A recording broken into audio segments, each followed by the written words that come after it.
First of all, thank you so much, Ambassador Mansour, for joining me today. You gave a very powerful speech at the United Nations General Assembly that had a huge applause.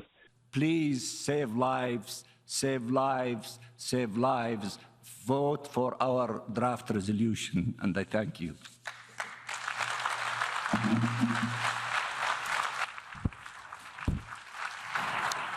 Well, in comparison, the Israeli ambassador's speech was met with silence. I will conclude with a moment of silence for all the victims of Hamas's atrocity. Thank you, Mr. President.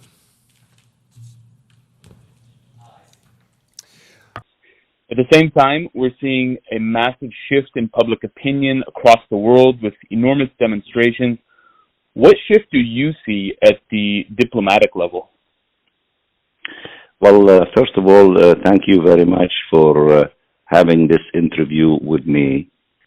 The policy that we followed from the beginning is that there is a tragic humanitarian situation in the Gaza Strip.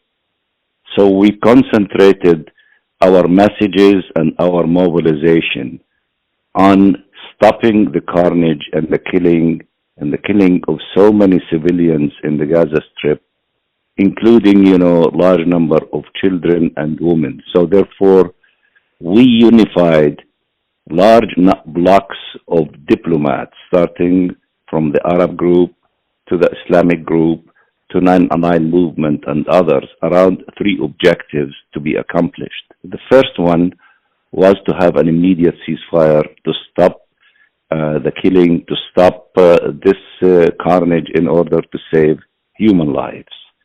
The second objective was to send large humanitarian, assistance to the people because they need food, they need medicine, they need water, they need fuel in order to run the desalination plants and to run the sewage pumping systems and to have electricity, particularly in the hospitals to save lives of the sick and lives of the injured.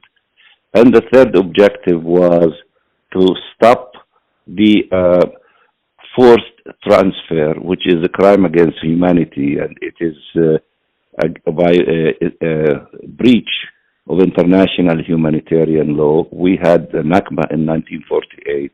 We do not want to have another Nakba by forcefully transferring 2.3 million Palestinians from the Gaza Strip to the Sinai and to make the situation a problem for Egypt instead of stopping this carnage against our people. So this unity around three objectives, which are humanitarian in nature, resonated with large number of diplomats, and they started looking at the human face of the tragedy of the Palestinian people in the Gaza Strip. And we moved on three parallel tracks. The Security Council, which unfortunately is still paralyzed and did not shoulder its responsibility for the maintenance of international peace and security and stopping the war, which is the first call. Whenever there is wars, the Security Council calls for a ceasefire, then humanitarian assistance, and then you deal with the political ramification of the conflict. The Security Council, for obvious reasons, was unable, to shoulder its responsibility, and it did not adopt anything. The second track, we worked with the Secretary General, who played a heroic, principled role in going, to the gate of Rafah from the Egyptian side and made a humanitarian cry, open the border, open the Rafah crossing, allow for humanitarian assistance at the scale of 100 truckloads of humanitarian assistance. That is a brave position, a principled position, stemming from the moral power of his office, that saving lives is the most important thing that needs to be done. There is no justification whatsoever for killing civilians as a reaction of something that could be wrong, that is, also not in line of humanity and for doing the right thing. So the Secretary General is continuing to play that role, and he is mobilizing a massive machinery of the United Nations on the ground in the humanitarian field, led by UNRWA, which has 13,000 employees in the Gaza Strip and takes care of 1.1 million refugees, including schools, and providing shelters for the 600,000 who are taking refuge for protection in UNRWA facilities. The last track that we worked on is the General Assembly. So when we saw that the Security Council was paralyzed and not acting, we went to the General Assembly, uniting for peace in order to accomplish these three humanitarian objectives. So our resolution that we put before the General Assembly was humanitarian in nature and not political. And that's why we succeeded, and we succeeded, in a powerful way when 120 countries voted in favor versus 14 that voted against.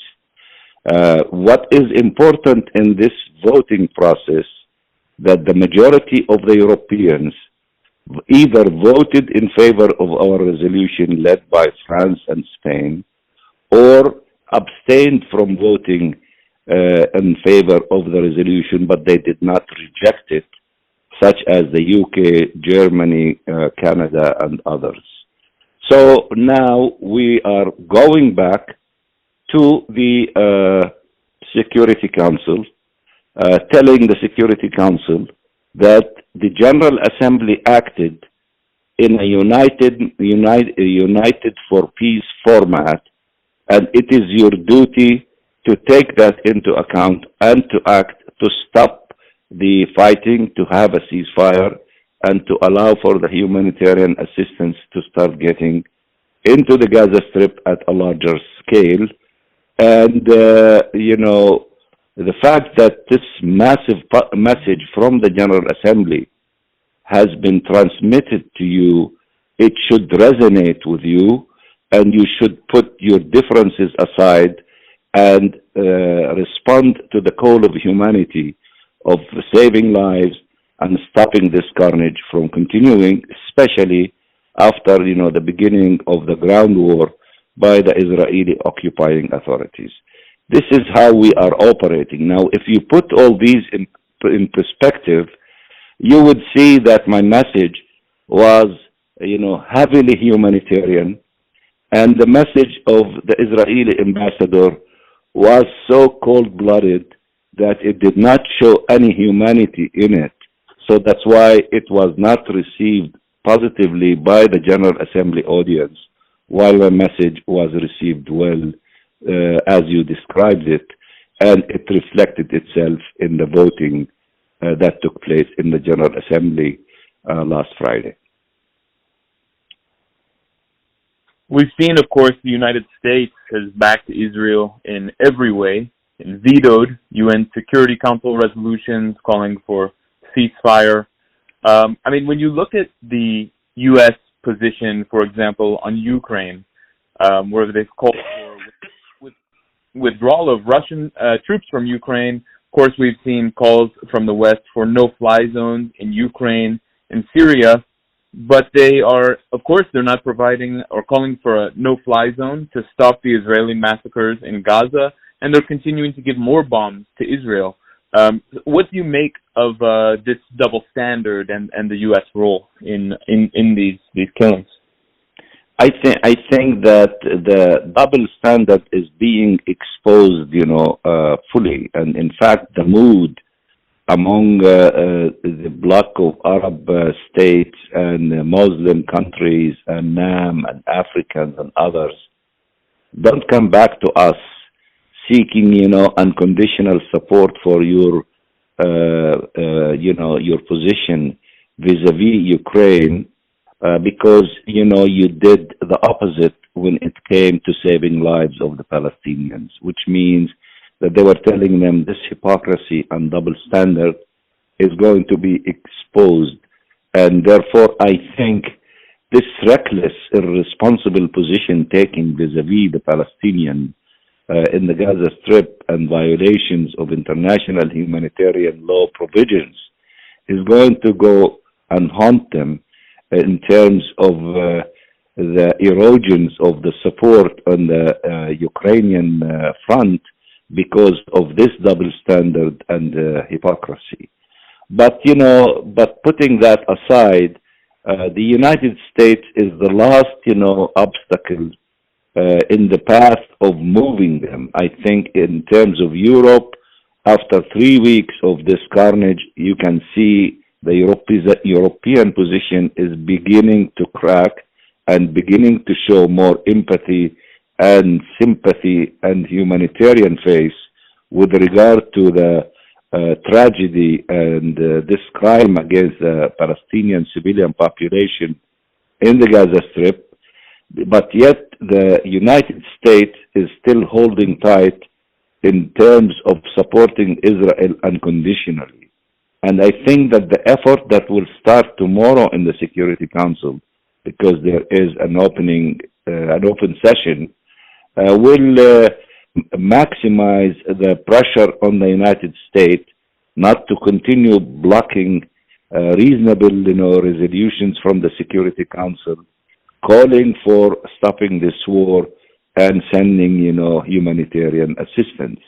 And I think that we need to see shift in the position of the United States, because the United States perhaps is the only country that can influence Israel to stop this madness and, to save lives, all lives, not only Palestinian lives, but also Israeli lives, including releasing all the, the hostages, the prisoners, the detainees, from all sides, as the families of the hostages in Israel are demanding from Netanyahu, exchange prisoners. We need our families to come back to us, and if that requires, releasing Palestinian prisoners, civilians and otherwise, then it is worth to do that.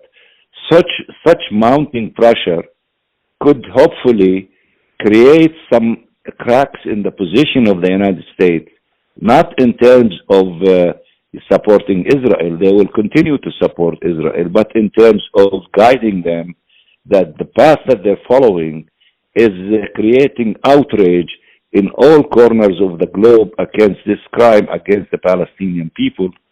And, that the support that Israel received in the initial days of this, tragedy is, now being replaced by a massive, empathy and support to the Palestinian people, because the crime against them in the Gaza Strip is beyond, imagination. Well, we'll have to leave it there. I know you're short on time, so Ambassador Mansour, thank you so much for your time, and may we see a resolution to this soon and peace and justice in Palestine. Inshallah, God willing, and I hope that number one is we need to save lives. We need to have a ceasefire. We need to send food and medicine and fuel and water to save lives. And we need also not to send people to become refugees and to go through another Nakba, because, to do that, it means that it is a recipe for the continuation of the resentment and hatred and the continuation of the conflict. What we need is peace, and peace cannot be accomplished without the withdrawal of Israel from all the areas they occupied in 1967, and to allow for the two-state solution to become a reality on the ground, where the Palestinian people can live in freedom and dignity in their own homeland. And thank you for having me. Thank you.